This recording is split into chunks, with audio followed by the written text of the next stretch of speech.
ఇక్కడ కనిపిస్తున్న ఈ ఆలయం మహారాష్ట్రలోని పూణే నుండి 45 కిలోమీటర్ల దూరంలో యావత్ సమీపంలో ఉన్న భూలేశ్వర్ మహాదేవ్ ఆలయం. ఆలయం 8వ శతాబ్దంలో ఒక కొండపై నిర్మింపబడి ఉంటుంది. దీనిని రక్షిత స్మారక చిహ్నంగా ప్రకటించారు. ఆలయం మొత్తం సంక్లిష్టమైన శిల్పాలు ఇంకా పురాతన ఇతిహాసాలకు ప్రసిద్ధి చెందింది. ఒకసారి శివుడు ఈ ఆలయంలో ధ్యానం చేస్తున్నప్పుడు పార్వతీదేవి ఆ ధ్యానాన్ని భగ్నం చేయడానికి వేరే రూపాన్ని ధరిస్తుందట.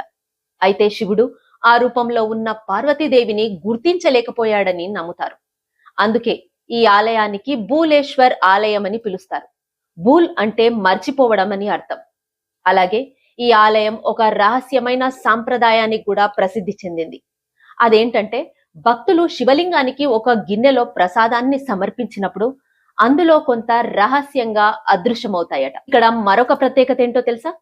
సాధారణంగా శివాలయాల్లో శివలింగం వైపు చూస్తూ ఉండే నంది ఈ ఆలయంలో మాత్రం శివునికి వెన్ను చూపిస్తూ కనిపిస్తుంది. ఖచ్చితంగా చెప్పాలి అంటే ఈ ఆలయం చరిత్ర, భక్తి ఇంకా దైవిక రహస్యాలు సజీవంగా ఉండే ప్రదేశం అనే చెప్పాలి.